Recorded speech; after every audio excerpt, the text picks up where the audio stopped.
Welcome to Battle of the Bible Boys, Season 6, preseason ranking show. Welcome, everybody.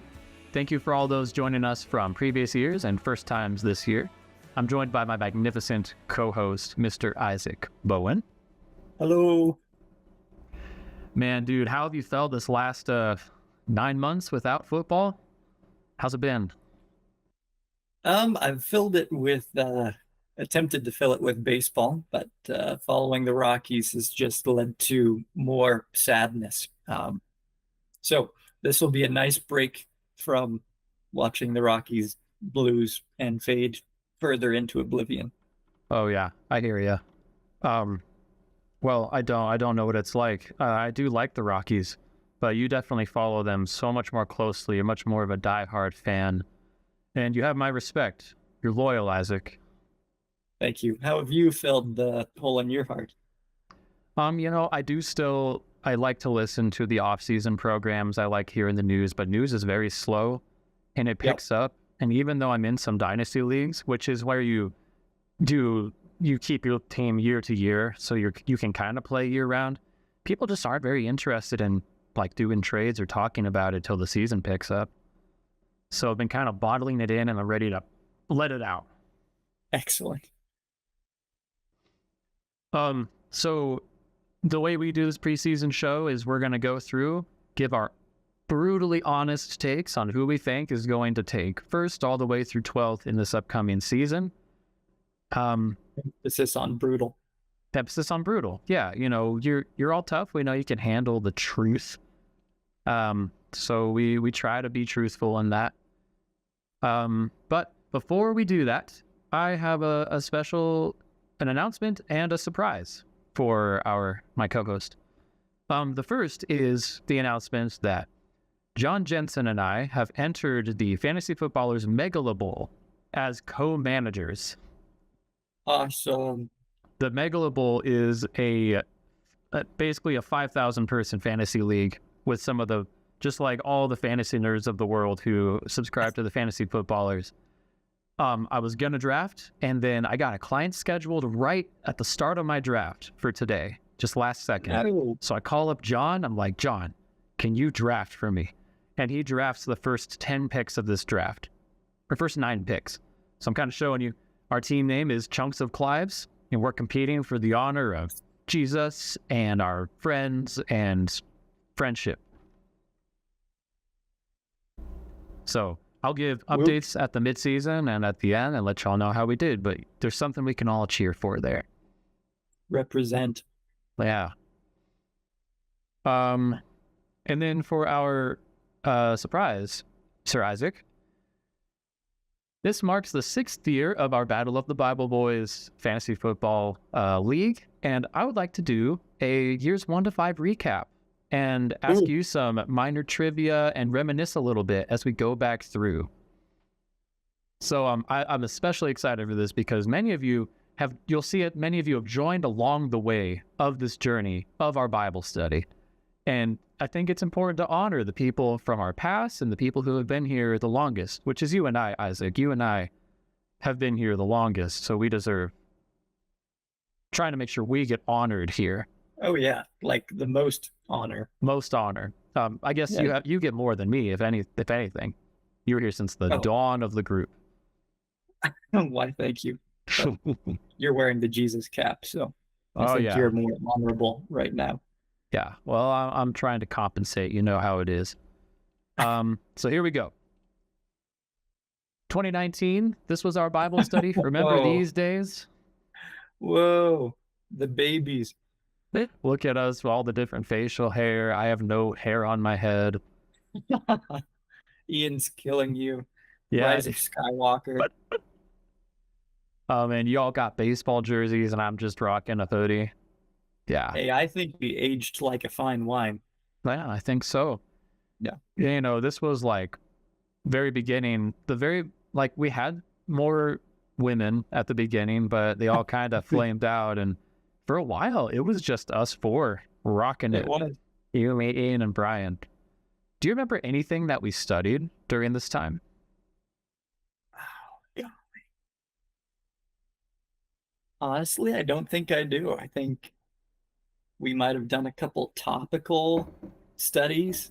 I think early on we were still going with like Redeemer study guides based on the sermons and series for a little bit Fun. before we branched out. Yeah. But it's all just kind of drunken haze at this point. I agree with you. I can't remember a thing, but we would talk about girls and we would talk about Yes, that's true. Madden and yeah, lots of good stuff was happening around that time, but we were all growing up. On the top right there, do you know who that is in that picture? The black and white stripe? Um, Corey, yeah, he went to CSU crew with me and Ian. Um, Ooh. was in our league that first year. Oh, this is for Corey. Corey was in that first year. I remember that Corey joined. So year one, we want to honor the inaugural victor, Brian Smith. I did interrogate him, and he reminded us his name was Jim's Wims. Kenyon Drake on the Cardinals. Remember, Kenyon Drake popped off in finals week, and he had Christian McCaffrey carrying him through the season. So good job, Brian. Way to go. Yeah. He's hoping to recapture the CMC magic this year. Yeah, he's got him back. All right, 2020. This is where things began to pick up. COVID hit. Yep. We hiked to 14er. What do you remember from this year? Yeah, lots of I remember making those Zoom calls from Heritage in between making my lessons at like from 7 to 9 p.m. I think we played like Scribble IO after group Yes, for we like did. an hour. Another knockoff version of Code Names we'd play too because we were just desperate for community, like everyone was. And then we made it outside there back in the summer and fall. Yeah, you noticed that all of our pictures that are online were out taking hikes or camping because that's all you could do, you know. Remember like Steven came a little more and Haley and Heidi and Steven Simmons was involved. We got Brian and Shania. Got the llama on Ian's shoulder there. That was a fun companion for our 14er. And I remember we were studying Mere Christianity this year, at least for one of our segments.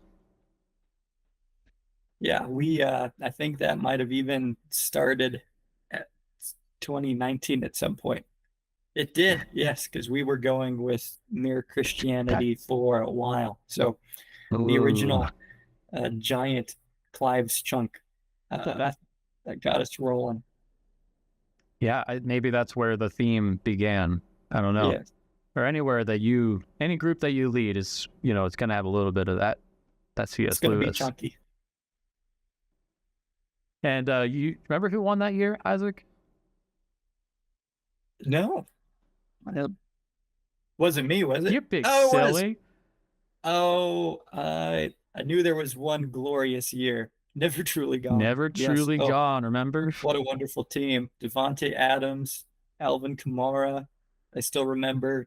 I don't know who I was playing in the championship round, but Kamara got 5 touchdowns. That's right. In that game.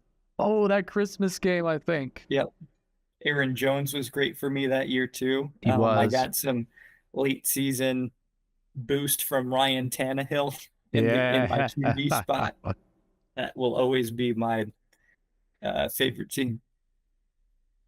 Well, congrats on that year. I hated that year. You were so unstoppable. Those 3 players, Aaron Jones, Kamara, and Adams, were just killing it. Every single, like you, I think you were the top of the season overall bracket, and then you just rolled through championships. So well done on that draft, and well done on that beard. Thank you. Quick question: when was Justin Jefferson's rookie season?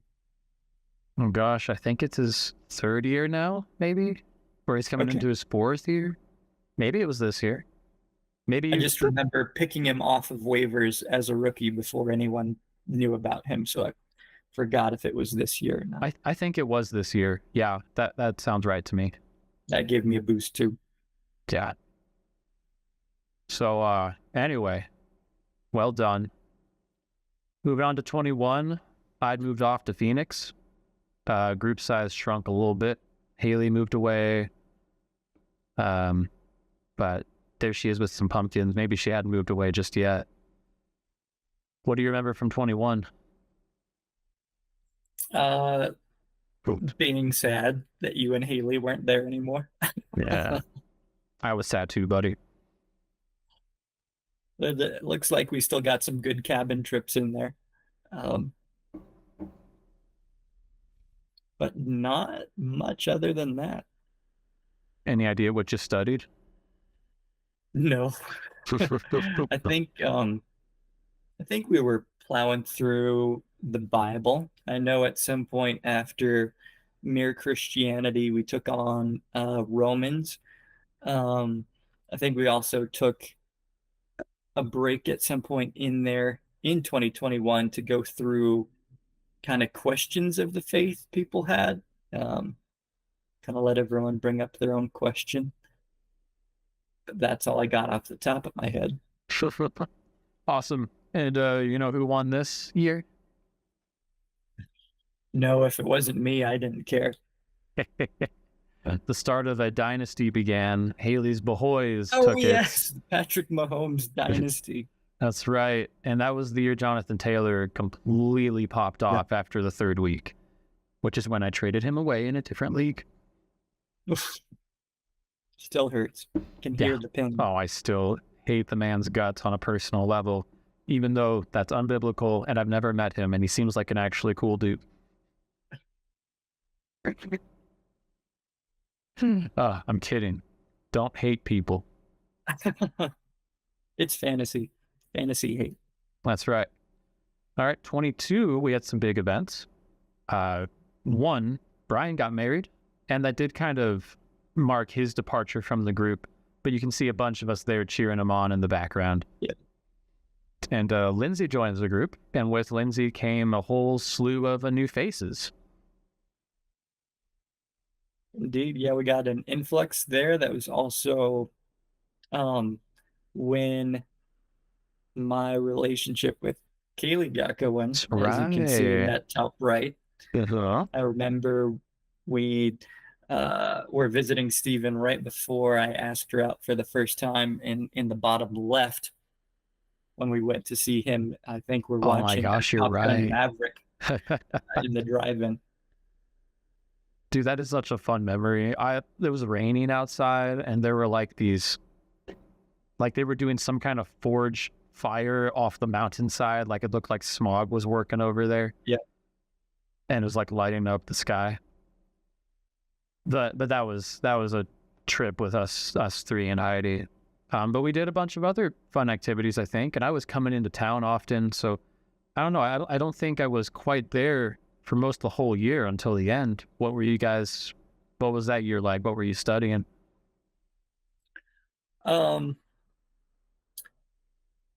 I forget what we got rolling with once we had more people. I think we were probably back in the Bible.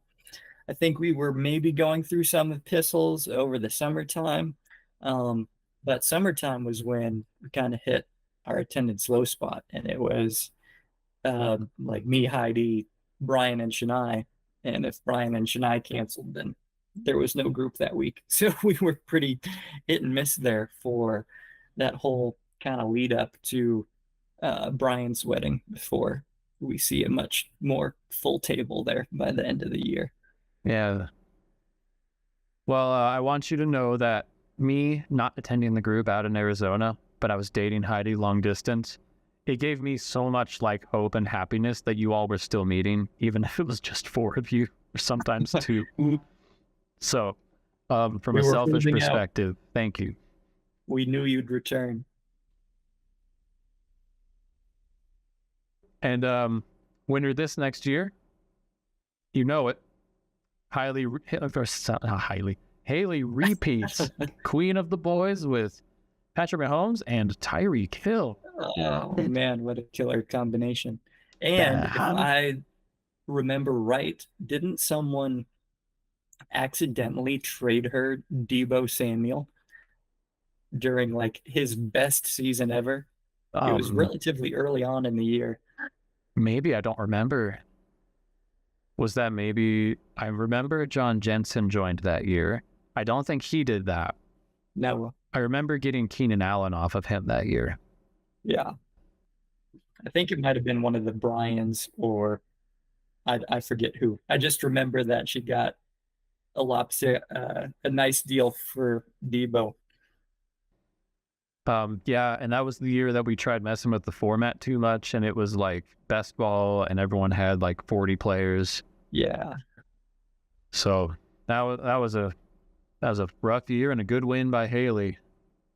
But and she retired at the top of her game. That was the last time she played. So Haley, good job. You're famous among our acolytes. This last year, 2023. Big event somewhere on this page. Can you find it? It's when John got a pickle. We'll never forget the pickle or the fish. Rest in peace. Cappuccino and the amazing, the amazing. I think it's a giraffe, or no, it's a dog maybe that Amanda got with like the whole miniature camping set. Oh yeah, Ian's big extravaganza. But you got married. I did. So this is my favorite year. So I think I'm still the winner in 2023, even though you technically won the league. Oh yeah, was so happy for you. And most of the people up in that top left, your groomsmen, were part of the group, and Haley came back, and she and Heidi got to hang out. And yeah, this year it was my first full year back, and I saw so much amazing community. It was just great to like see the rotating cast of people coming in and out, and the friendships that we made. I sound sappy, but it meant a lot to me, everybody. Yeah. It's a great year. And how many times were we going to see one of your plays, like in the top right? And Kately's up there in the corner. Her face is like cut off, but yeah, probably twice. Let's see. Well, let's see if that was in the fall of 23.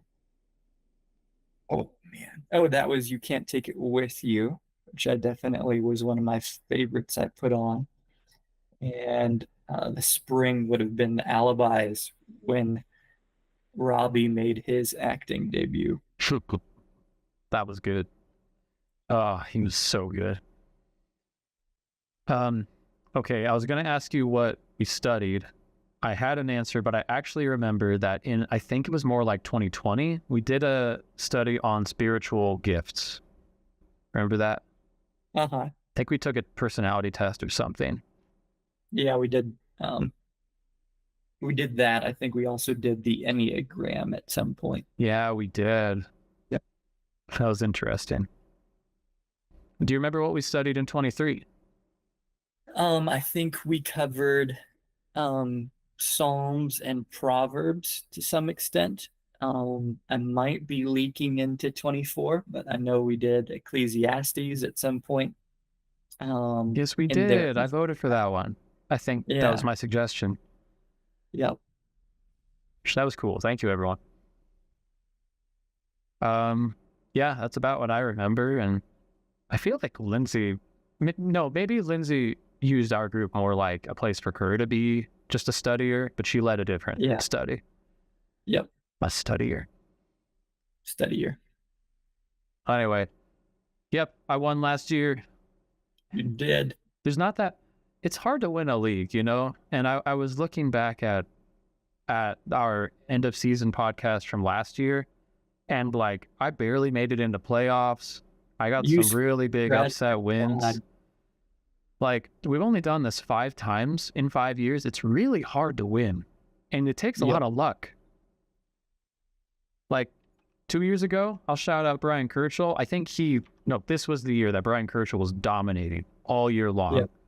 And Haley came back and won it from behind. Uh-huh.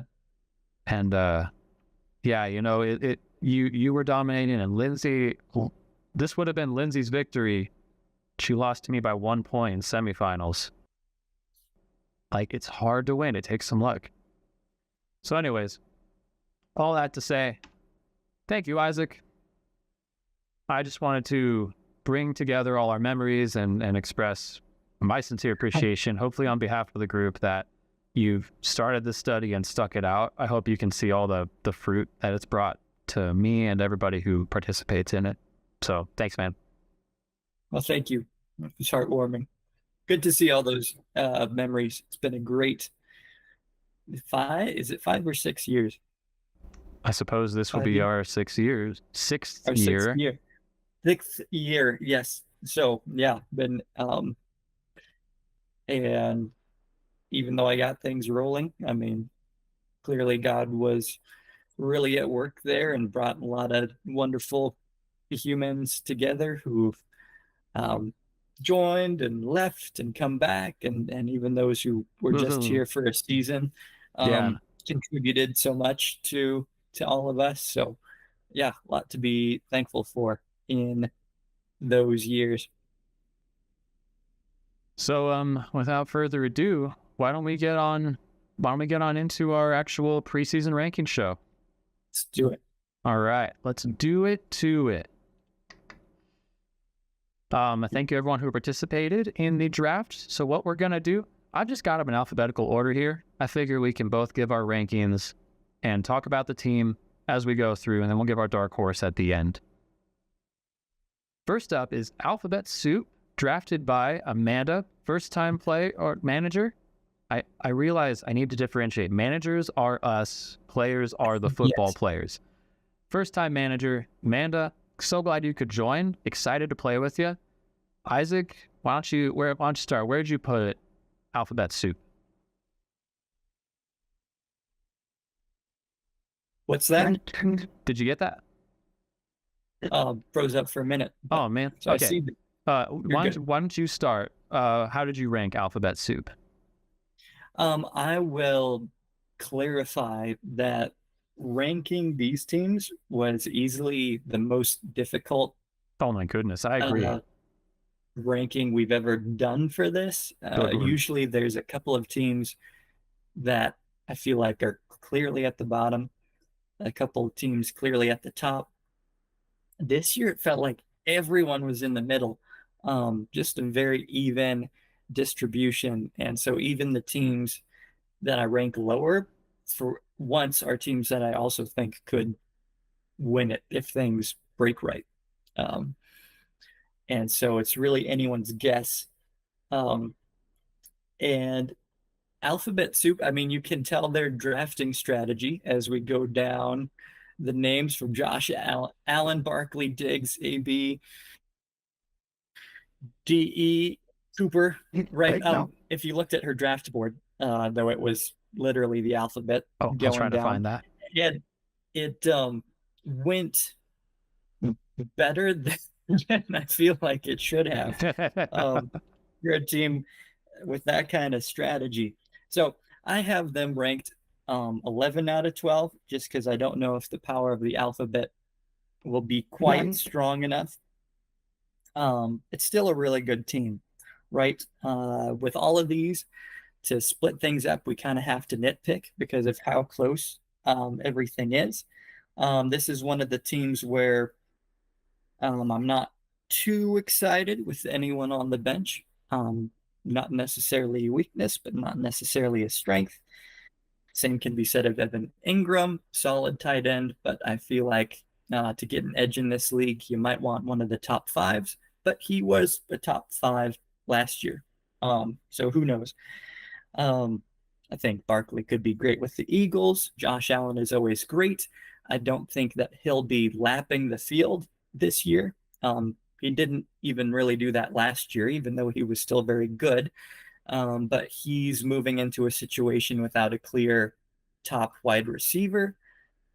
still think he'll be good, but we've seen teams like the Chiefs and Mahomes try this strategy, elite quarterback with no one to throw to, who has significant experience, and it doesn't always work out fantasy wise. Um, so I think his scoring will go down a little bit.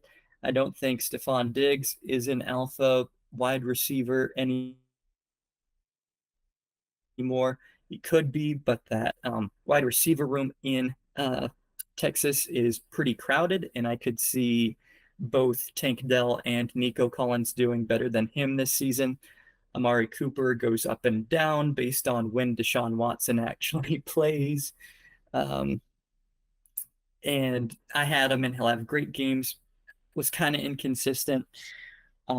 Chris Godwin really doesn't feel like he gives you this much at this point. So once again, not a bad team, but I just don't see the ceiling necessary. And there's some concerns there, which drop them to 11 for me. Ugh. Yes, I agree. It's a good take. I will also preface mine by saying, yeah, I actually over the last 4 days have had to keep redrafting my rankings. The first reason is yes, wow, the teams are actually pretty close. It's hard to tell. And we designed the league like that on purpose, so I'm glad that the format's working.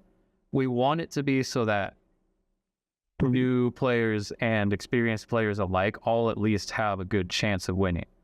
As long as you have, like, one example, okay, just to know how easy it is to win or lose a matchup with this few players. Last year, I was playing against a team whose manager wasn't playing at all, and they had 2 players on bye who were sitting out in their starting lineup.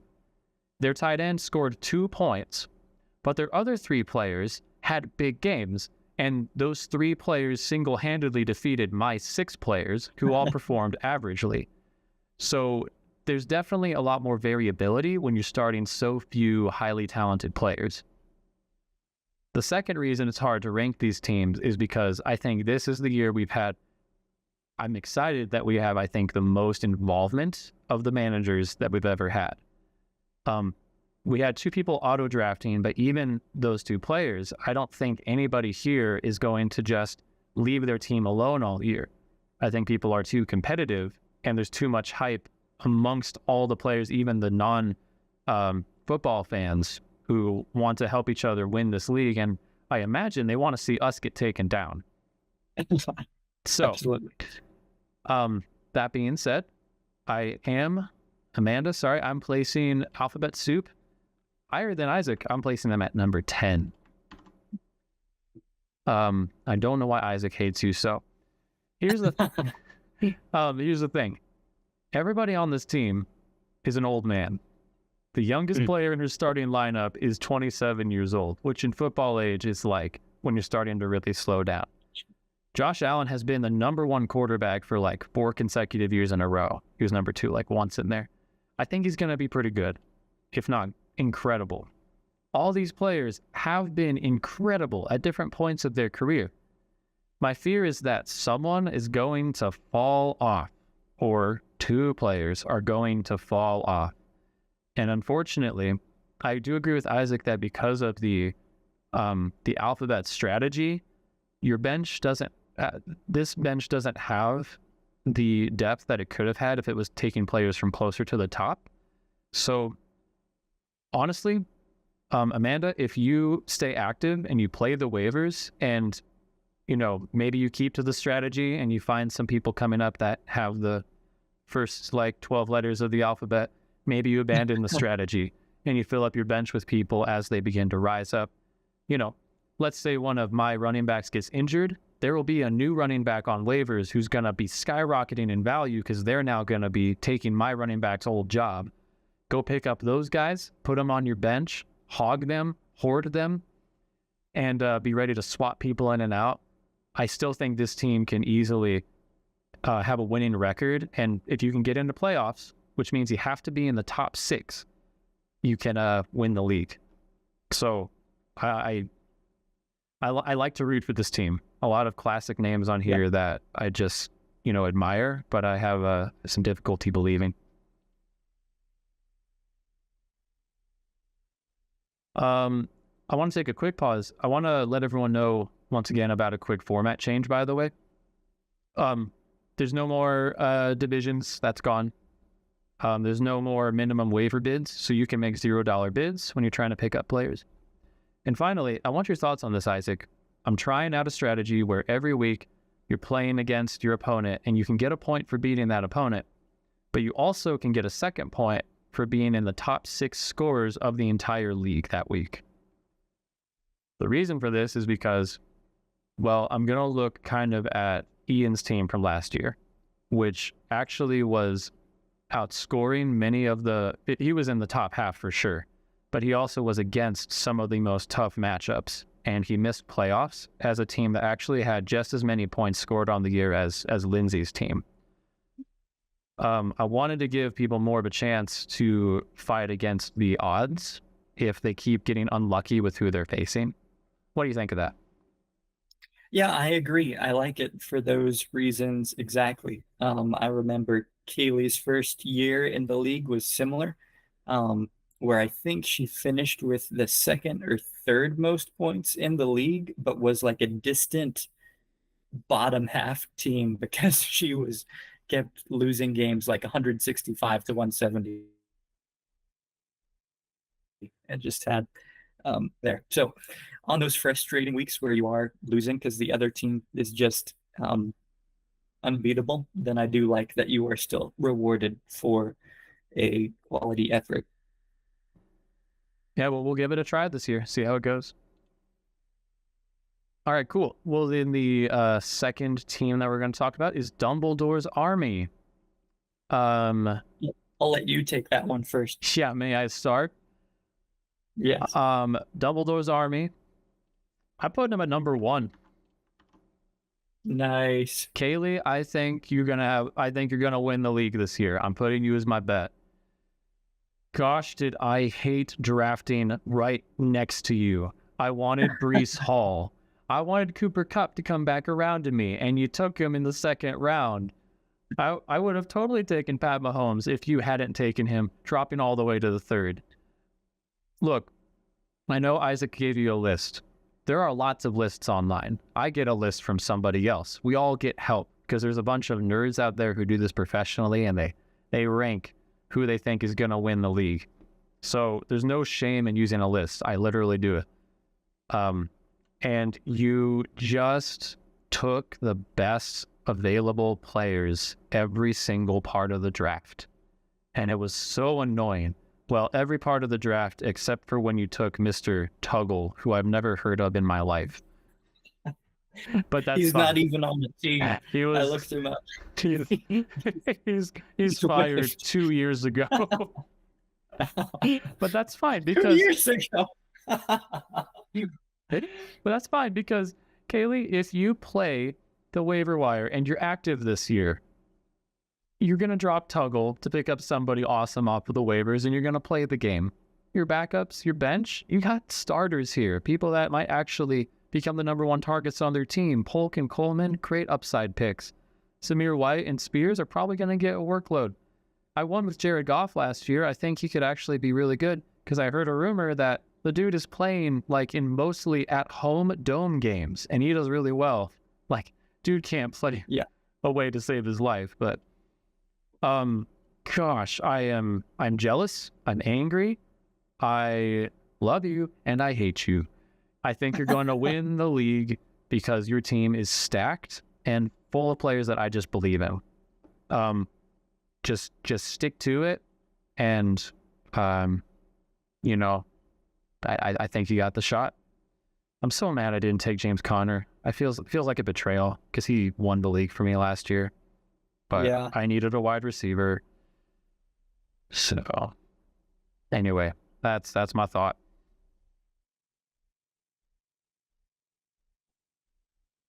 What do you think? Yeah, I pretty much agree with you. Now, not wanting to jinx my wife, I put her as number 2. Ooh.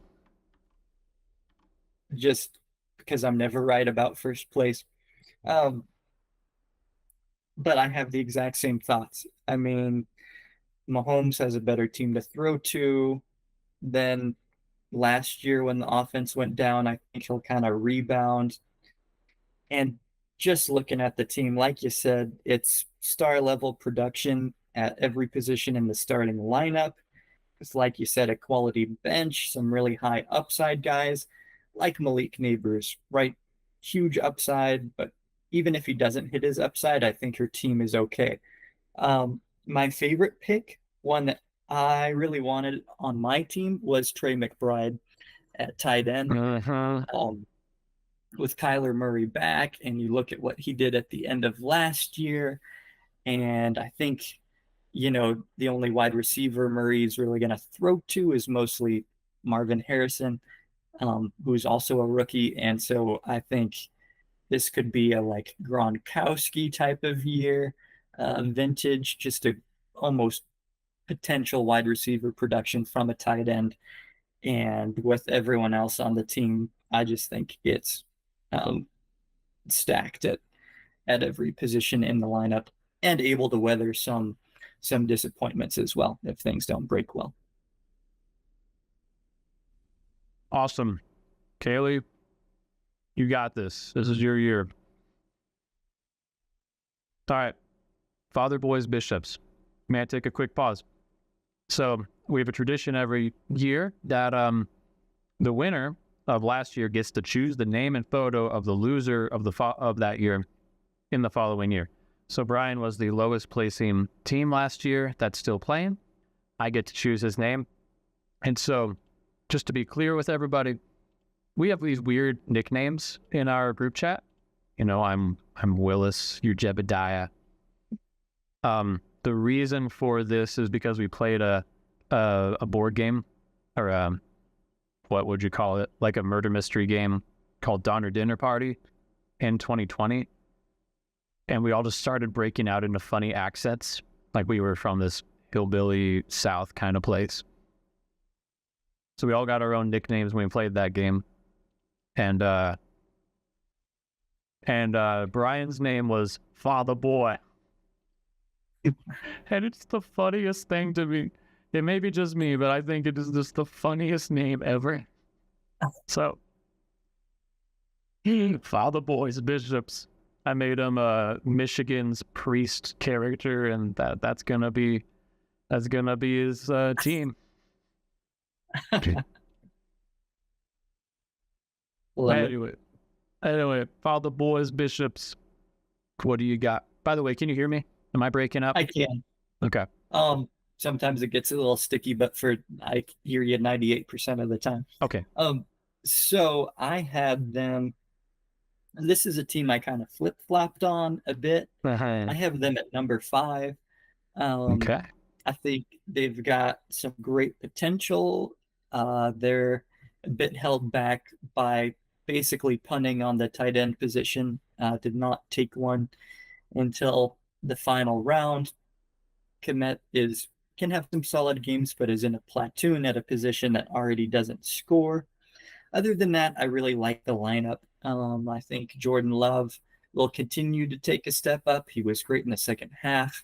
Christian McCaffrey is one of those few players who just laps the field, kind of running back and wide receiver at the same time, scores more than the top scorer in both positions. At least he did for me last year. If he's healthy, absolute gold.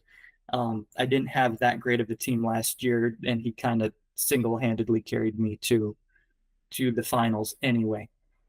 Yeah, Brian, you're gonna want to take this, Brian. You're gonna want to take this. Chase Brown is the next Christian McCaffrey. This is how you win. This is how you win, folks. Exactly. I like Nico Collins. Joe Mixon's not exciting, but I think he'll do really well.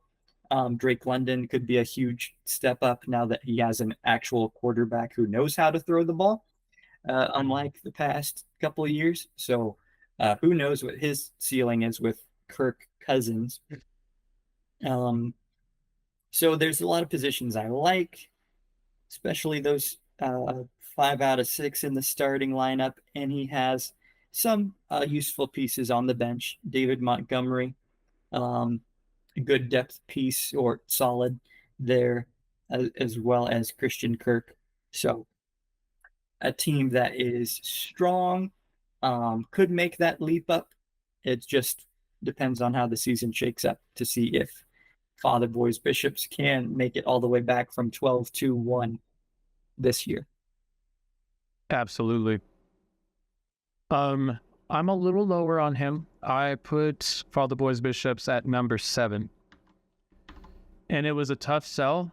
I think it mostly speaks to how highly I see the other teams, if I'm honest. Right. It's also partially just I have a little bit of a soreness from the way that Brian managed his team last year. And Brian, I'm sure you listened to it. Like, we talked about how there was a game when you put in Sky Moore and you benched Amon-Ra St. Brown. Like, it didn't seem like you were being as active as you normally were. And I'm sure there was a reason for it. I play in other leagues with you. You're a great manager. So I'm not, that's like, maybe that's a little bit of bias, but I think you can definitely place much higher than 7. For me, it's partially, I just don't believe that Jordan Love's going to repeat as a top 5 quarterback. Good. He doesn't run the ball. He's got great receivers and stuff, but I think he outproduced in the quarterback department. I don't think he's going to be as consistent. I'm also just not a big fan. I'm not a big believer in CJ Stroud. Not in the way that he's being hyped up. He's also a quarterback CJ Stroud. Oh. You've heard me. Yeah. Or maybe you didn't hear me. Again, I did. Yeah, no, he's also a quarterback that to second year, he got some new weapons, but he doesn't run the ball. And against a lot of like good defenses last year, CJ Stroud wasn't good. So there's a lot banking on the Texans, and there's a lot banking on Jordan Love with no backup quarterback. And frankly, I agree that the depth is a little questionable. Like, I'm not crazy excited. Like, these are a lot of floor plays. I don't see many of these guys with a path towards being great in fantasy. Right. Maybe Blake Corum. We'll see. But the bull case I'll make for this team, half of the teams last year that had Christian McCaffrey made it into finals, statistically. Yeah. Around the world. If you had McCaffrey, he outperformed everybody else by so many points that half of people who had him made it all the way to finals. And with this few players, if McCaffrey is healthy, all Brian has to do is put up 5 players who will be average, and he'll win a lot of games. So that's my case. All right. Maybe on the Fiddle Leaf Figgy. I can start with that one. We can flip-flop if you want. Fiddle Leaf Figgy, I put as my number 3 team. There. Whoop. Number 3. Am I biased? A little bit. I really like Fiddle Leaf Figgy. The manager's pretty darn cute. But the drafting, honestly, really good. Bijan, I was so glad she reached up and took Bijan. 1, look at that smile. Look at that cross necklace. What a guy. I like Bijan. He's a really outspoken Christian. So is Kyle Pitts. So is Brock Purdy. So I like the character of this team. But I see a massive ceiling as well. I'm not the biggest believer in Chris Olave. Yeah. But I understand that a lot of people do believe in him, and that his ceiling is as high as any receiver in the league. I understand why Kyle Pitts could finally break out this year. And I have back and forth regretted not taking Kyron Williams over Devon Achane. Mm-hmm. Like, why did Kyron fall so far? And Heidi scoops him up in the flex position. This guy was like the number 2 running back last year. You knew the goodness. Oh, yeah. I mean, he was number 6 overall, and he missed like 4 to 6 games. So on a per game basis, he was, I think just behind like McCaffrey. Yeah, he was. So I see a great floor for this team. I like the depth in general. Like there's a lot of just good floor plays here. And the upside case, especially, is just that she was the one who reached for Jaden Daniels. Yep. If this guy is any good, she's gonna want to put him in place of Brock Purdy, who is already pretty dang good, and I think was undervalued this year. Though she did reach on him a little bit, I think she could have reached, waited a round or two and still got Brock Purdy and added some even better players. But all in all, I've seen Heidi really. She's competitive. She's been knocking at the door for a while now. You know, she's placed third, then fourth, and then fourth again, just out of the podium last year. I think she's ready to win one, and she's going to be coming hard this year. Yeah, I am pretty much in exact agreement. I did pick Heidi's team to finish third as well. And a pretty similar outlook. This is a team with some question marks like Olave, like Kyle Pitts. But I do feel like at least one of those will kind of have that breakout everyone's been expecting. Supposedly Olave and Derek Carr should have some better chemistry. And I think Bijan Robinson will have a huge leap forward from last year based on coaching and quarterback change there. Can just really unlock it. He could be very similar production to Christian McCaffrey at the end of the year, which is a huge difference maker there. So not a huge fan of George Pickens, so maybe that last flex spot is what 2 or 3, or I mean 2 or 1 on my list. But yeah, this is a really good team, top 3 clearly. Should we trade George Pickens away off of our dynasty team? Potentially, I don't know. Okay, we'll talk later. Maybe we'll trade him to good. Brian. Yes. Cool. Well, Heidi, you could definitely win this league. You got this just as much as anybody. You got the foundation. Just, you know, we say, and I will just throw this out there, like, we say that this is you can be casual in this league and still win. Heidi stayed pretty stable last year and didn't really, it's like her pieces were so good throughout the year, she didn't really have to do all that much. Yeah.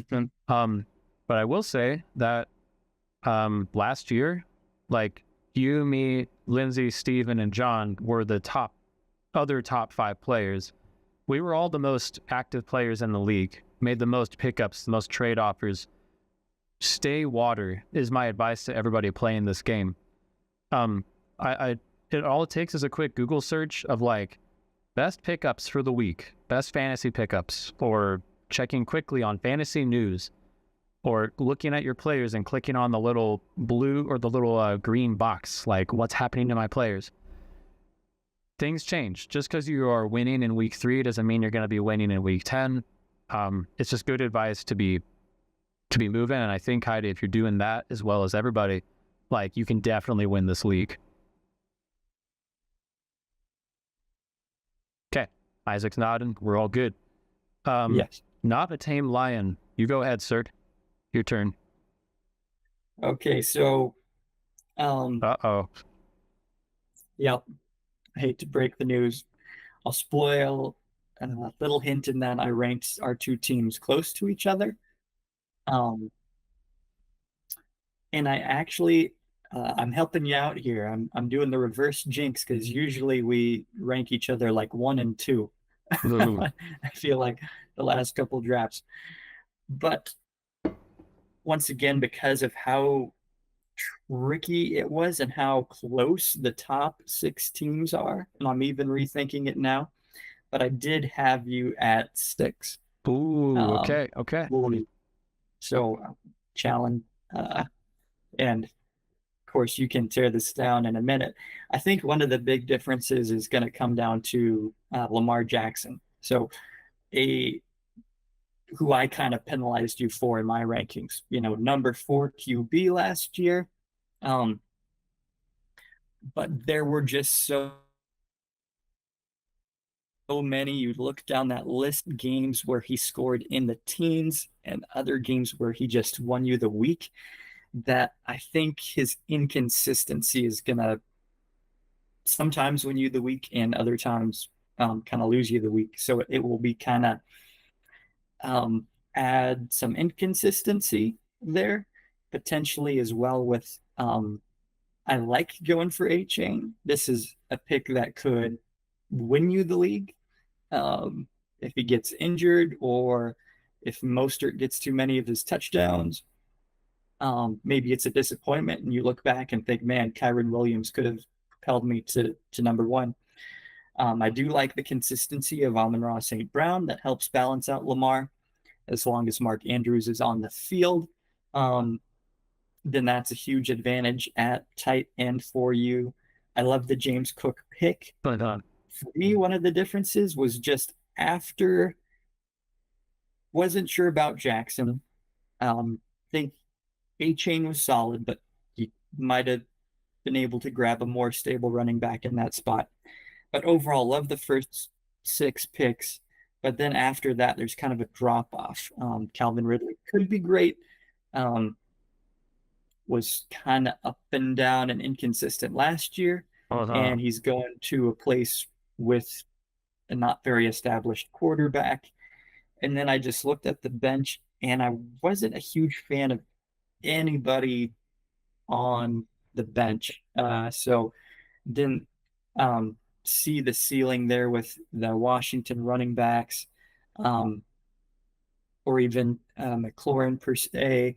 If JSN capitalizes on the promise, then he could be a huge difference maker. But there was just a little bit of inconsistency with 1 or 2 guys in the lineup and then a bench I didn't like that kept you from being a top team, even though I do love a number of your picks, especially James Cook. Please. I definitely see where you're coming from, and I appreciate the gentleness with which you beat my team to its knees with the truth. It's the truth. And the truth is, I put myself at 8. This was a hard one. To be honest, like, no matter when I put myself here, I wrestled all day with one. I think part of me doesn't actually believe this. Like, I'm not actually going to place down here because I have an arrogance in that, 1, I'm the current champion, but 2, in that I care a lot about this game and I'm probably going to be more active than like almost everybody except for maybe you and John in terms of picking up people on the waivers, being active with the news. I consider myself a pretty good manager. So even if things don't go right, I see myself being able to scrape and claw. But the thing is that, 1, the league is a bit bigger now. We got 12 people. And I can see that people are getting hungry and they're going to be playing more actively. I'm not going to be able to win just by being more active than people. So here's the thing. I almost put a guarantee that I'm going to be the top scoring team of the league at least twice. I almost put a guarantee that my team will boom like crazy on a few different weeks. Totally. Devon Achane, Lamar Jackson are kind of like the heart of this team, that they are promising that they could be the number 1 player at their position on any given week and maybe even overall. But if either of those 2 guys fail, I've pretty much failed to set myself up with any good backup plan. The way that the draft fell, I felt like I was trying to just take the best players available to me. So I like Terry McLaurin on my bench. That's a good, stable wide receiver, and they just shipped off Jahan Dotson. The offense should be better. I think he'll actually be like a great, like if my boat has a lot of holes in it, I can plug him in, and it should just get me 10 points. There's a bit of upside with Jackson Smith and Jigba. Maybe he comes in and starts playing like we all expected him to play last year. But at the end of the day, like, it's kind of a losing situation to have both the Washington running backs. I might be tempted to hold on to both of them for much longer than I should and lose out on good waiver pickups. Or maybe I drop the wrong one and now give away a really valuable asset to somebody. If Will Levis doesn't pop off in the first week, I'm probably not keeping him. Yeah. But it's not much of an insurance policy on Jackson. I would have taken Daniels if Heidi hadn't, and that I would have felt more secure if I had him. So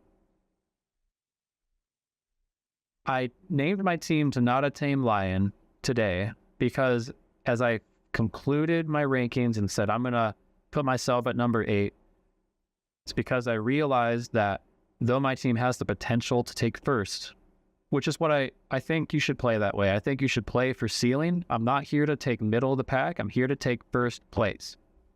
So I picked the guys with the big ceiling and the big explosiveness. But statistically, someone's going to get hurt or someone's going to fail me, and I'm going to potentially miss playoffs.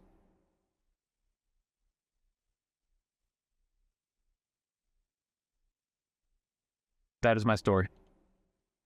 Yes. Humility points. Yes, thank you. Humility points. Return of the bookshelf. I can go first here. Return of the bookshelf. Steven Simmons' team, who is, again, one of our longtime players. I put him at a solid number 4 in my rankings. I really like Steven as a manager. He told me last year he's got his boys helping him out with his team. They might have been helping him with this draft too. They might have been helping him pick up and drop people. And I like the consistency. Steven's team always has a good flavor to it. He likes George Kittle. I think he took him last year. He had Najee Harris last year. But some new pickups, I think, really improved this team. Remember how good your team was just for having Josh Allen last year? Yeah. Like, forget McCaffrey. I think, in my personal rankings, Jalen Hurts is going to be the number 1 quarterback this year. I would have loved to pick him up instead of Lamar Jackson. Consistent, high-scoring, running. I think he could be very much like a Christian McCaffrey type of player for Steven. And then on top of that, holy cow, look at the boom on this team. Derrick Henry may have some down games, but he may get 3 touchdowns in a game. Justin Jefferson is the best wide receiver in the league. And he's not got a great quarterback throwing to him, but who cares? I think he's still going to do great. And then these guys, Metcalf, what a great floor play. What just a nice, stable, consistent player to put there. And if Najee Harris doesn't work, because I'm personally not a great Najee fan, you know what? Singletary and Moss are both great floor plays as well. Or you can throw in Gabe Davis for a little bit of spice. Steven, I think this is a great team. I even love Dalton Schultz down here. I think it might go underrated, but I think you got the build to outscore a lot of people on a weekly basis. And I could see you placing pretty high. So you've convinced me, and I definitely have this team too low.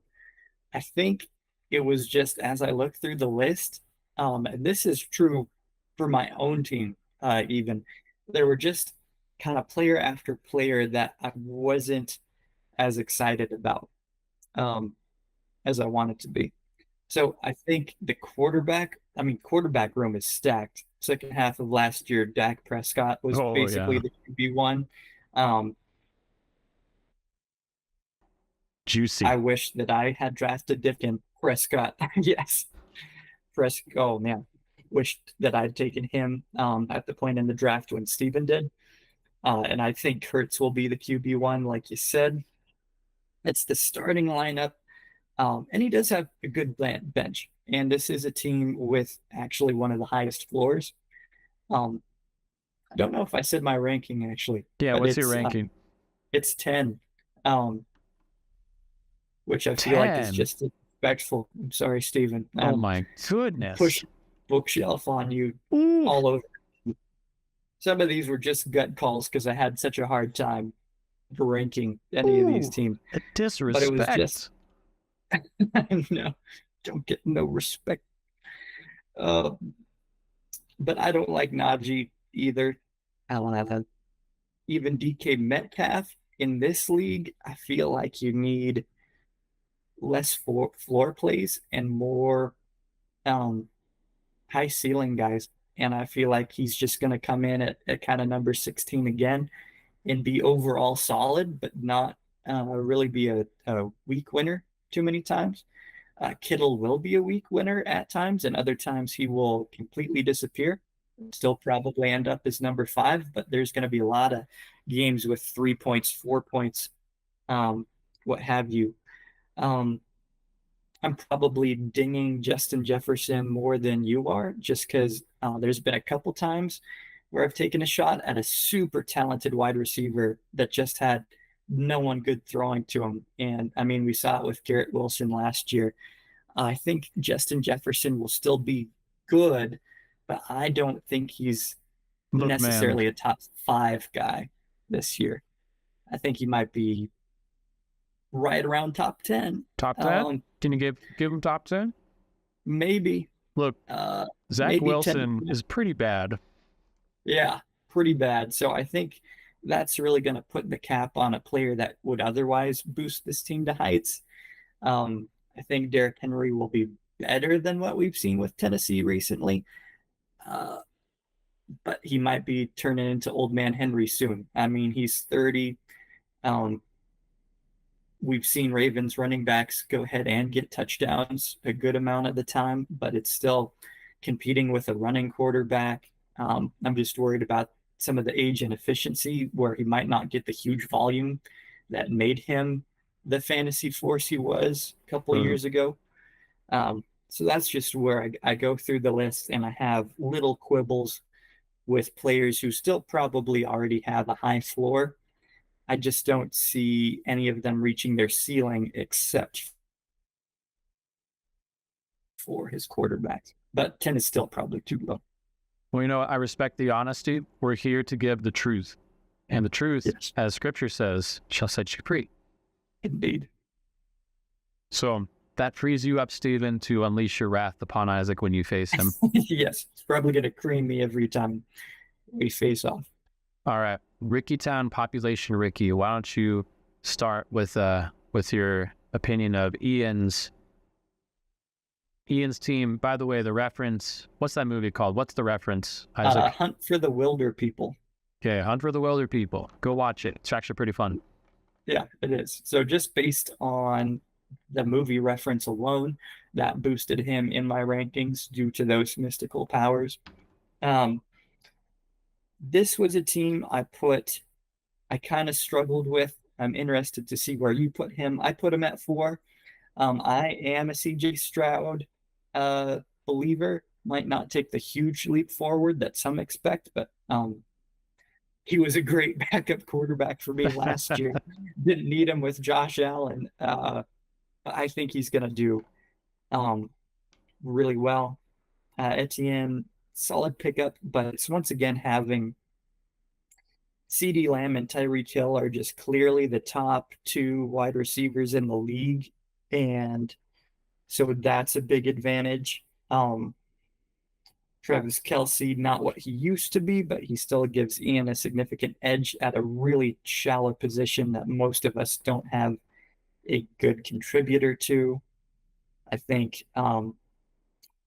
Pittman might be a little underrated, even if he doesn't have the highest ceiling. T. Higgins can be inconsistent, but has some upside there No, he as doesn't. well. Obviously, No, he doesn't. huge upside. Really? T. Higgins has no upside, no chance of doing anything good in this league. Doesn't want to think about him at all. Not necessarily. There's not a ton of people on his bench that jump out, but some guys who could fill the hole there. So kind of based on Lamb, Kelce, and a solid supporting cast in the lineup. Who knows? Maybe. What do you think about old man Aaron Rodgers? I'm mad at him for getting injured last year, but I don't know. I don't think he's going to be that good for fantasy, but I think he'll help the Jets win games. Mhm. Okay, I see you. I see you. Good take. I'm a little lower, but Ricky Town at number 6. It's hard to deny. Like Lamb, totally leading this team with an immense ceiling and an immense floor.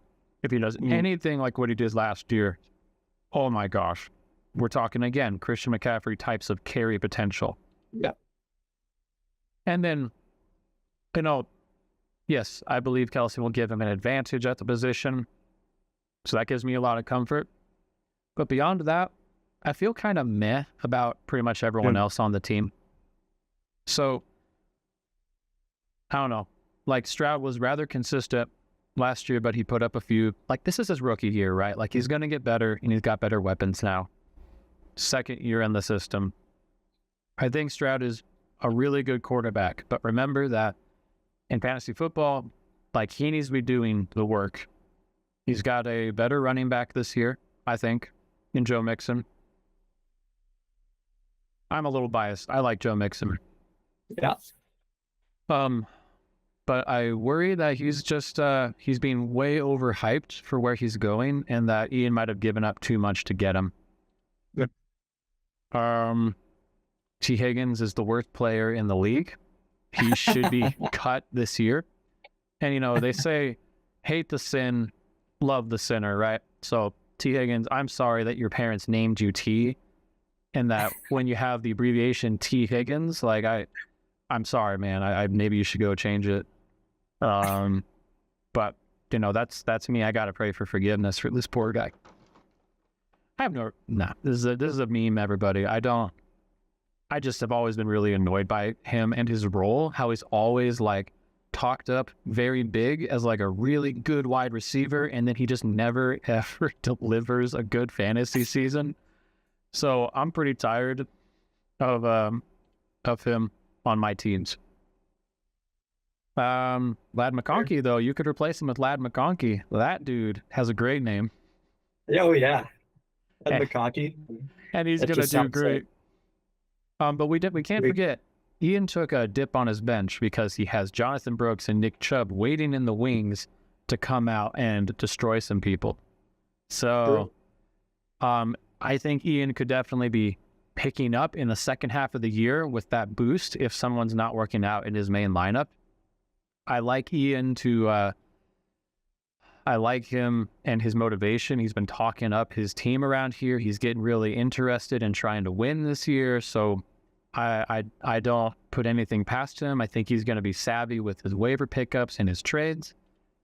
And he could definitely make it into playoffs and win. And I could be very wrong about Stroud. Yeah. I won't be wrong about T. Higgins, though. Okay. You heard it here first.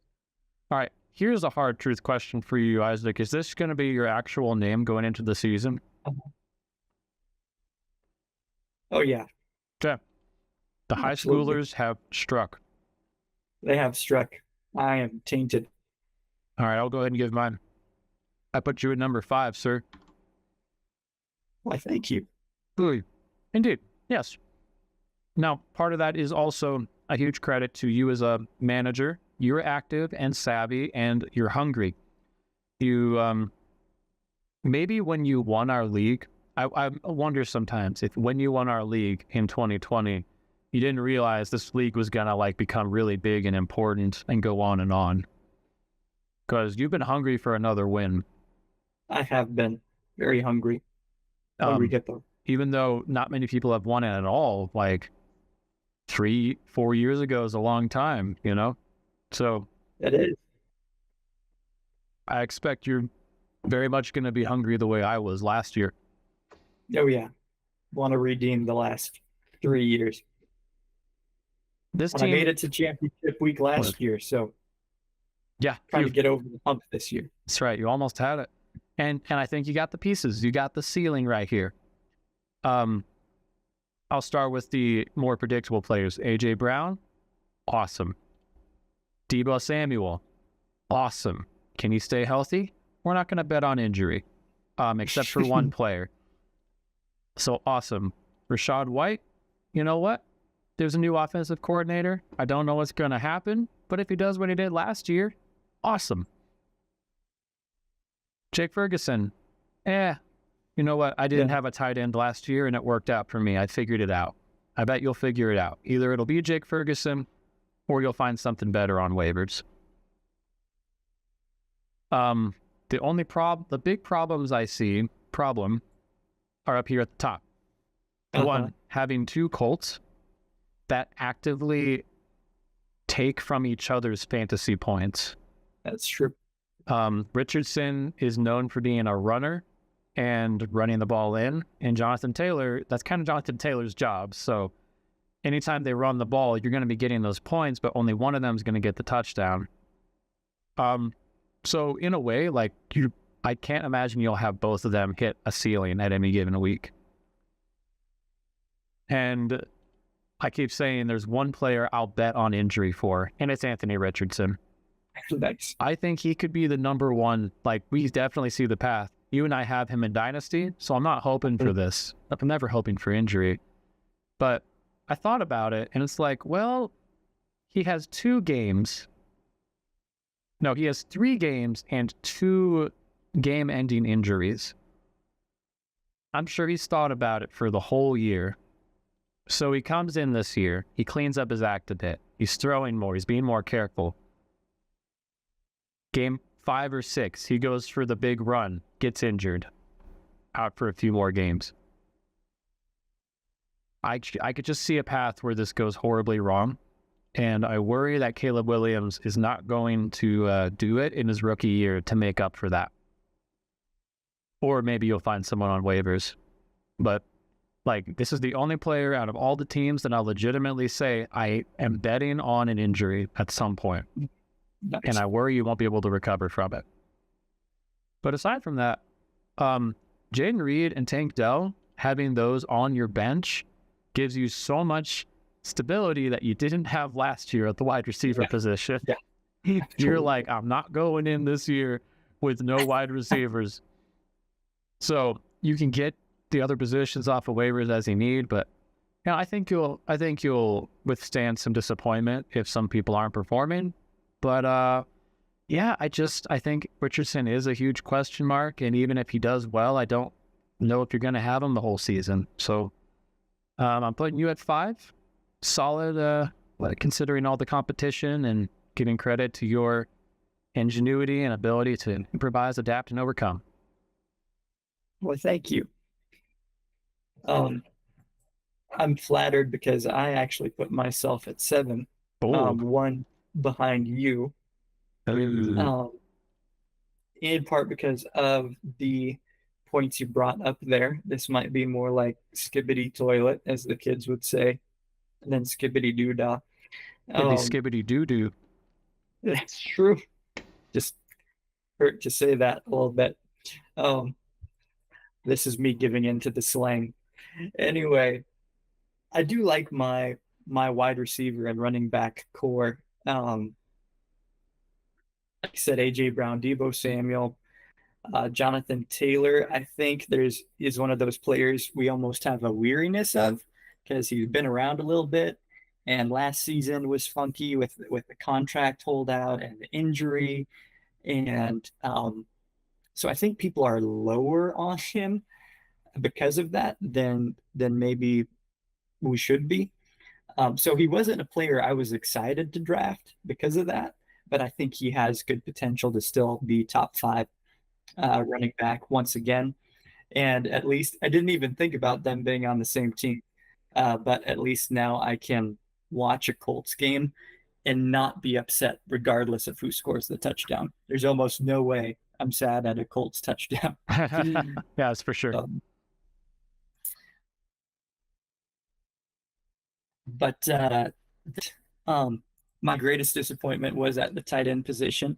I kept hoping that if I held out, I'd get one tight end left from the kind of top 5 of guys I really wanted to get that I think are going to be a big difference maker. And I held out too long. I forgot that sometimes in the draft you have to reach for the guys you want, and not kind of wait and hope you get the best value on everyone. It was Rashad White that did it for you. Was because I really wanted another starting caliber kind of top 10 running back. I hoped for two top 10 caliber guys at both running back and wide receiver. So if I would have known that Alvin Kamara would last like another 3 rounds, I would hop right into that time machine and take a Dalton Kincaid or a Trey McBride or a Sam Laporta over over Rashad White. So that's kind of my big draft regret that I think could really hurt me. I don't think Jake Ferguson is a total loss. He's kind of, in a way, a number 2 target in the red zone for Dak Prescott after CD Lamb. So I don't think he'll be like some of the other tight ends where there's weeks where he's not scoring you any points.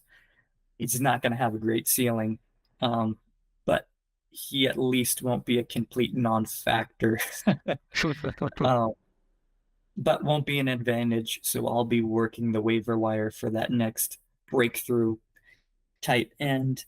And it is the concern at QB. I think that's where my team is one of the most, has one of the greatest variabilities. Like you said, with Richardson, there is part of me that wishes I waited and got a Joe Burrow later in the draft, who fell quite a bit. But I think, the name of the game for fantasy quarterbacks is running the ball in. And there's injury risk with that, but it's also really the only way to get a top 1 or 2 fantasy QB. So I'm crossing my fingers for kind of Lamar Jackson, his breakthrough season type where gets good at passing, holds on to health miraculously for a year. And I get this huge difference maker for at least most of the season. Having picked a lot of players that, quite frankly, I wasn't excited about, that just made sense at the time, I decided to get wacky and take Caleb Williams a little bit later over Tua, a round or two before, which was probably the wrong decision. But hey, kicks and giggles. And yeah, there's some, who knows, like a Tank Dell or a Jaden Reed could potentially save my season here at some point too and help. I mean, and like I said, reminiscing, the best team I ever had got to the championship with Tannehill as my second half QB. So we'll see if I can get, if Richardson breaks through and stays healthy most of the year, then this is a really tough team. If not, hopefully I can scratch and claw and earn a higher place than my team name deserves. Boom. Yes, it will be. No one wants to get defeated by Skibbity Doodah. No. So it'll be the ultimate insult if you can make it out this year. All right. Well, good, humble perspective. Why don't we go to two of our newer players? Team Aubrey Wan Kenobi, perhaps, is what she's going for. What was your ranking? So this is a team I struggled with, originally placed lower, but ultimately now I kind of want to put it lower again. But I did end up putting it at Do we 8. want to on? Okay. Number 8. Mostly because this is a team where I really like the depth. Hey, look, it's our show. If you want to do a live ranking change right now, you can. Then everything else is going to get messed up. I can't crunch those numbers. Okay, here we go. Aubrey Wan at number 8. Yes. I do not like the quarterback situation. Trevor Lawrence, massive disappointment last year. Look at that hair. Look at that hair. How can you say no to that hair? Maybe it gives him a boost this year. Fixes everything that went wrong last year, but he was not good for most of the last 5-6 of the season. I guess there were a couple okay games in there. Um, the Joku will hopefully kind of like a Ferguson, not a total loss at tight end. He had a great run at the end of last year, but without Joe Flacco throwing everything his way, might not contribute too much. And then it's kind of a team full of players, none of whom uh, are necessarily way at the top, but it's a deep team that I think I'm just impressed by all the running backs and wide receivers.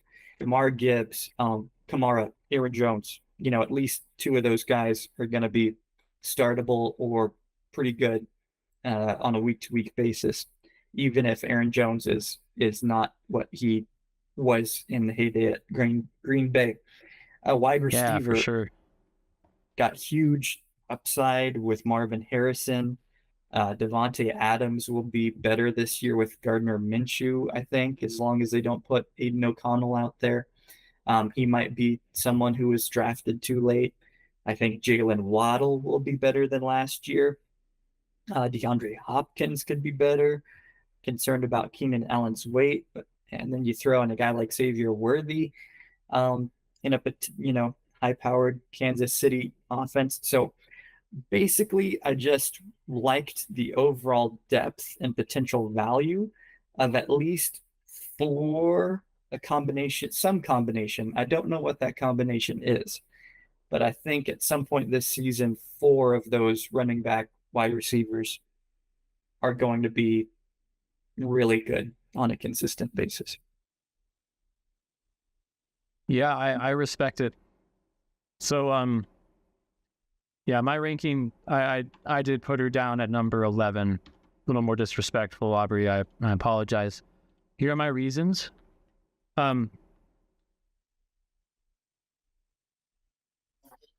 Honestly, the auto draft didn't do a bad job, I don't think.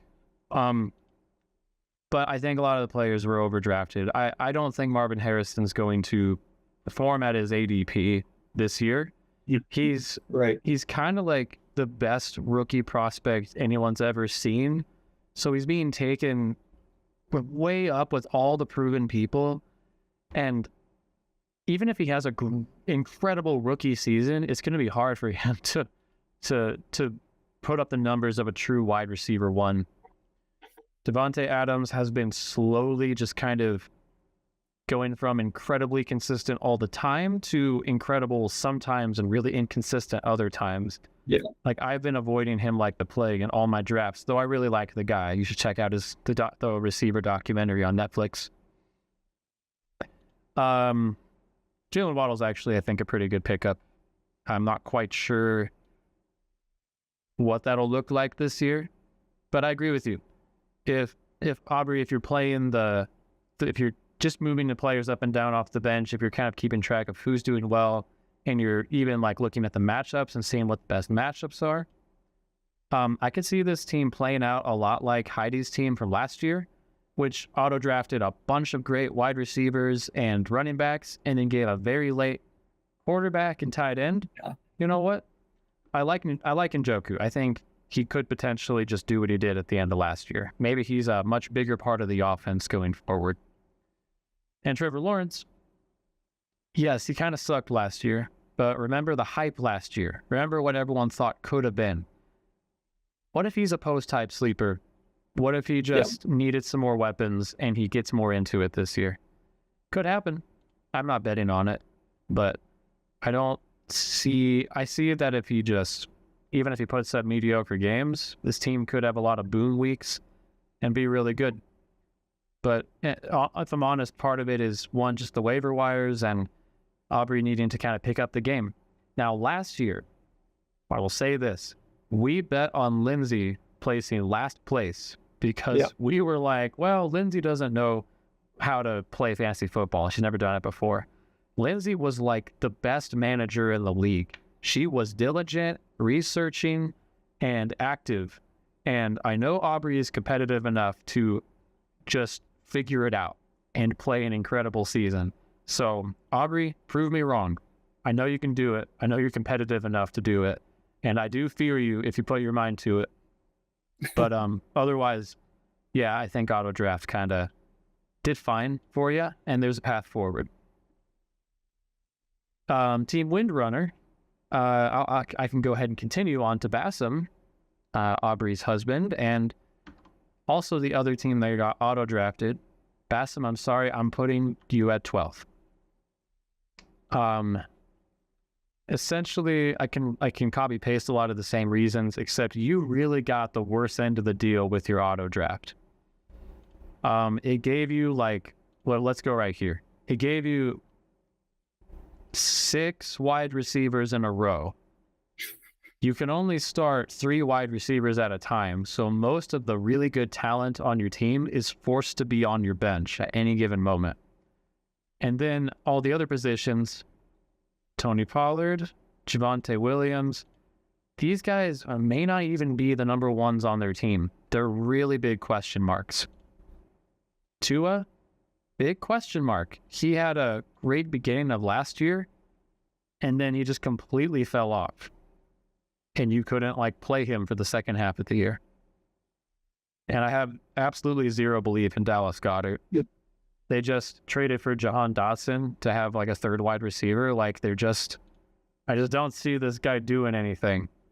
So it's kind of that combination of you really got messed up by the auto draft, which is really unfortunate. It shouldn't have happened that way. And you just haven't played fantasy before. So again, prove me wrong. I know you're a gamer. I know you know how to use the internet. You can figure out who the best players and pickups are, and you can get into this. But I question if you will put in that time. If you have any questions, Isaac and I would totally be happy to help you out, man. Because what you basically want to do right here, take these great wide receivers that you can't even play and try trading them to people for better quarterbacks, running back, and tight end. You can totally do it. There's definitely hope for this team. No one's out just because of the beginning of the year. It sets you up for the rest of the year, but the game happens as well during the year. So that's my thought. What do you got? Very similar. Tua, I think, would be a good backup quarterback in this league, but not as a starter with no depth behind him. I think that's a big disadvantage. Like you said, I think he's not going to get anything out of the tight end position. That the auto draft did not strategically even things out with 6 great wide receivers.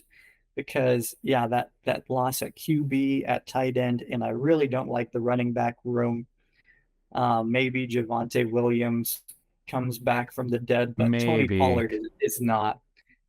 He was horrible last year for the Cowboys in a clear-cut starting role. So, maybe there will be some weeks where Jamar Chase and Mike Evans kind of help float everyone else up. But yes, this is a team I had at 12 as well. And because of only having 3 out of 6 good lineup spots a week, and that's also dependent on picking the right half of your wide receivers. And they're very inconsistent and hard to predict sometimes. So like Luke said, absolutely trade some of that wide receiver depth. Find some teams that have good running backs on their bench that need some wide receivers. And then I'll just throw out there, keep Chase and Mike Evans in the lineup. Fiddle with the others. I like it. What was your ranking? 12 as well. So, all right. We're on to the final 2. Lollipop Guild. Isaac's brother, Robbie, who many of you may not have met. He was at Isaac's wedding. Very cool guy. I love him. And he's filling in since we needed. Kind of filling in, but also I feel like he belongs among this group of people. A lot of us play root with him.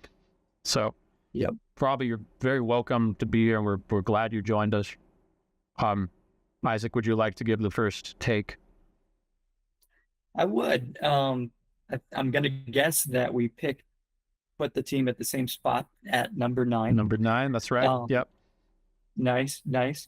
And this is a team that I think the projections might be sleeping on a little bit with the scoring they predict. I really um like this team. It's hard to project it ahead of other teams because there are some uh, players he took earlier in the draft that he could have gotten later, but I still like the overall quality. I think Kyler Murray is going to surprise and be one of the top quarterbacks this year.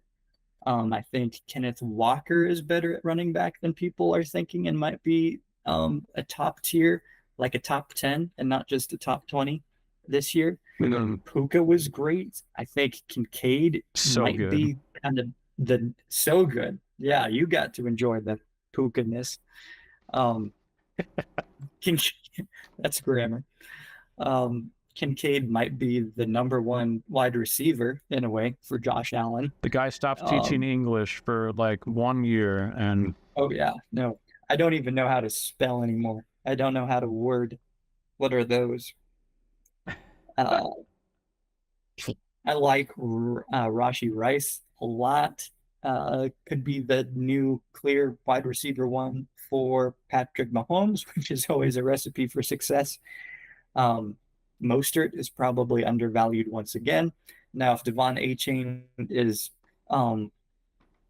healthy the whole year and goes off like he can, then sure, Mostert deserves to be ranked number 19 overall. But as it says, last year he was number 2 running back. So it seemed fluky, but it's within the realm of outcomes that he's a top 10 guy as well, and got some solid or some interesting depth pieces at least, with some other starting running backs who aren't necessarily high quality, but I really like the potential in Brian Thomas and Christian Watson on the bench as both 2 wide receivers who could emerge as high likelihood starters, right? So if one or both of those guys really pop and he can put that in the flex position and then just start the best out of Kenneth Walker or Raheem Mostert, that's a pretty scary lineup that can change from being a number 19 to higher. So he actually got a lot of guys that I was targeting, but just didn't make their way back to me. So potentially deserves that number 9 ranking, but is one of those teams that has a higher ceiling than maybe some other teams around it in this ranking. Yeah, I see that you were right next to each other during the draft, which always can create some competitive tension, you know? Was there anybody here that you're looking that he took right before you were going to take that player? I was going to wait until later in the draft for Kyler Murray. I wanted him to. Yep. And I mean, Robbie was the one that started the rush on tight ends with Dalton Kincaid, really wanted him. I was hoping that Rashi Rice would go in a round or 2 later. Maybe I could sneak him in when I took, Jake Ferguson. So just some guys I was waiting on that Robbie was proactive in getting, who haven't proven it yet, but have good potential. Good job, Robbie. Keep it up. Yep. Take those players from Isaac. Yes. Yeah, I put Robbie at number 9 as well. So just to be clear, like, I think Kyler's going to be one of the top quarterbacks ever. In this year, I think he could be top 5. But I do want to point something out, Robbie, just something like strategizing, just so you know. I think you could have pretty easily taken Kyler right here so his average draft position was around like the 5th, 6th, 7th round. I think you could have reached on Kyler like in the 3rd round even. Like, if you were really believing in him, reaching 2, 3 rounds, that's usually a pretty safe bet that you'll get that player. But because you took him in the very 1st round, you missed out on basically like these 3 guys are all like some of the top players in the league by consensus. Now, they may not work out, but they're most likely to work out better. So like maybe instead of Murray and Kenneth Walker, you could have gotten Jahmyr Gibbs and Kyler Murray. But that's just a little bit of strategy pro tips. I think you can still win the league. It's definitely a good team. You made great picks all throughout. You started the tight end run, which means you got the first pick and you wouldn't have got another chance at that if you didn't start the run. So that was good. I like your wide receivers. I think you got a lot of ceiling, which, as we've been saying, is really important in this league if you want to win. I actually really love the Brock Bowers pick. Just seeing all the rookie tight ends that came in last year and immediately produced. Maybe we're all sleeping on Brock. And what I think the secret X factor that I like, Robbie's not just gonna casually put players in his lineup every week and kind of check out. No, Robbie, I know you. You're a gamer. You are already reading articles and researching and figuring out how you're going to win this league. I expect you're going to be actually more active than most people expect. And I could see you definitely placing a lot higher than we're ranking you right now.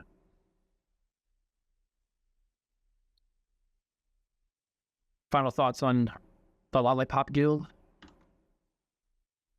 Yeah, just agreed. Thanks for trying it out.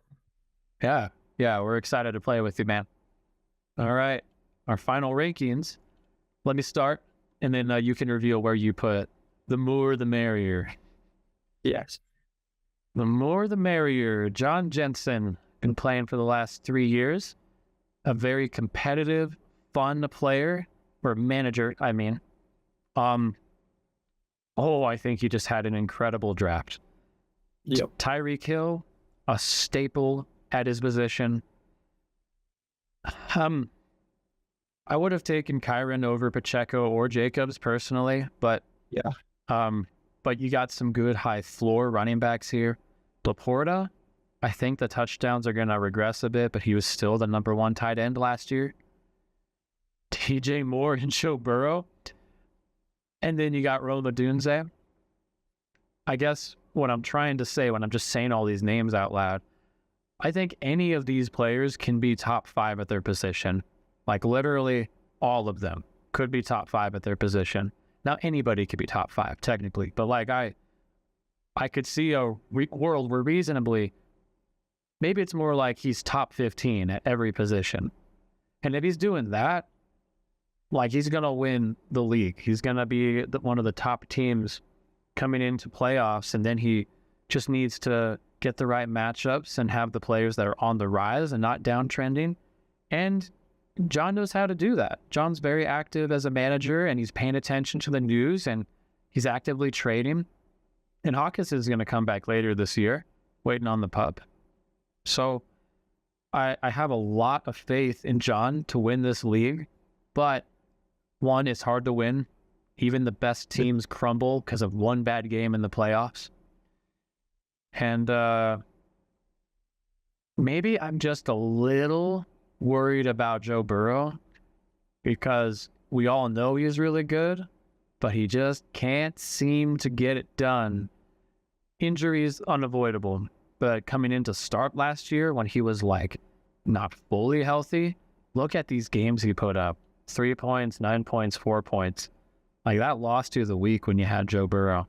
And Jamar Chase hasn't returned to practice yet.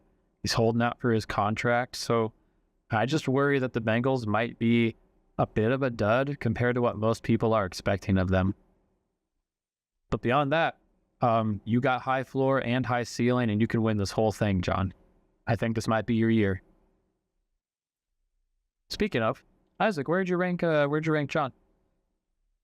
I ranked him number 1. I'm gonna have him take the sacrificial fall of the person I'm jinxing for first place this year. Not gonna do that to you or me or my wife. Oh, thank you. Still respect your team, John. And I do really like it. I agree with everything you said. I think just Tyreek Hill and Laporta are a huge advantage over others. and then two high quality starting running backs with Pacheco and Jacobs, although I think I'm lower on Jacobs than John would be. I think Jacobs was inefficient last year, and he'll get less playing time in Green Bay that just doesn't like to have a feature back, really. So, I mean, he was the 27th running back last year, and I don't know if that will improve. So that will drag the team down a bit, but DJ Moore, I think, will be better, um, even with a rookie quarterback, and he was great last year. I think it'll be a little more consistent this year. And I like Joe Burrow. I'm a little higher on the Bengals offense than you probably are.